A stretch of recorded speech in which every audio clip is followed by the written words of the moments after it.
उन्होंने पारिवारिक तरीके से शादी की। सुहागरात में उनका पहला सवाल था, कितने अफेयर्स थे। मैं बहुत देर तक उनके चेहरे को देखता रहा। फिर कहा, कितने अफेयर थे? मैंने कहा, एक भी नहीं। ये सुनकर वो बहुत खुश हो गई। फिर उसने बोला कि आज से सिर्फ मुझसे ही प्यार करना, अगर किसी और लड़की को देखा तो जान ले लूंगी। मैं उसी दिन समझ गया था कि वो मुझसे कितना प्यार करती है। जिस दिन मैं हंस हंस कर उसकी चचेरी बहन के साथ बातें कर रहा था, उस दिन वो मुझे बाहों में लेकर बहुत रोई थी और मुझसे बोला, मैं तुम्हें कितनी बार मना कर चुकी हूँ कि दूसरी लड़कियों के साथ बातें मत किया करो। जब मैं मर जाऊंगी तो जितना चाहे बात कर लेना, तब मैं मना नहीं करूंगी। उसकी आंखों में आंसू देखकर मैं भी रो पड़ा था। वो बोली कि मैं बाप बनने वाला हूँ।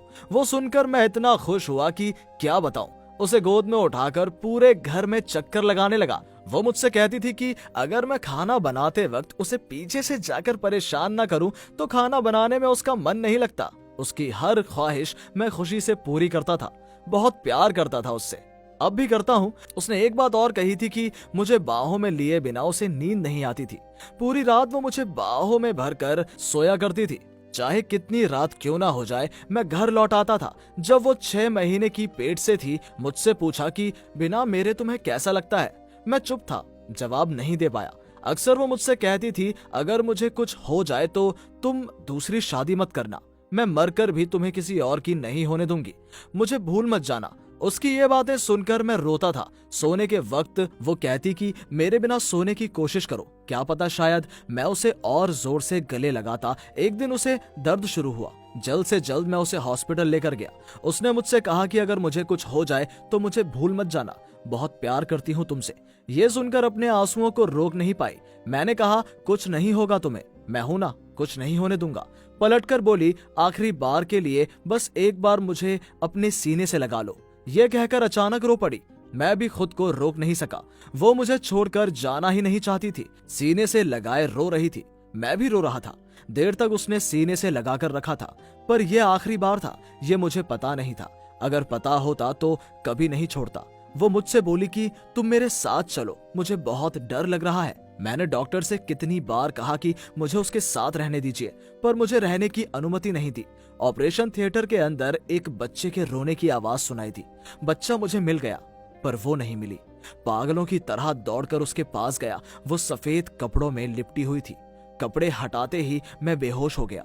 होश आने के बाद देखा कि उसे बेड पर लिटा रखा था। उसके पास गया और कहा, कहाँ जा रही हो मुझे छोड़कर? तुम्हारे बिना मुझे रातों को नींद नहीं आती। क्या तुम्हें पता नहीं क्यों जा रही हो? अरे उठो, और कितना सोगी? तुमने मुझसे कहा था मेरे आंसू तुमसे बर्दाश्त नहीं होते। ये देखो मैं रो रहा हूँ। अरे उठो, उठ जाओ, प्लीज उठ जाओ।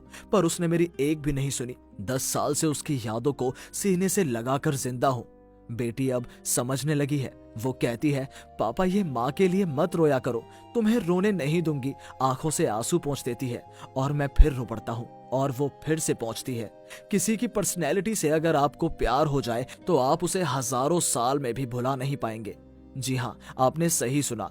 एक उम्र के बाद कभी चेहरा सुंदर नहीं रहता। Good looking, good hair style, इतने सब से कहीं बढ़कर होती है पर्सनैलिटी।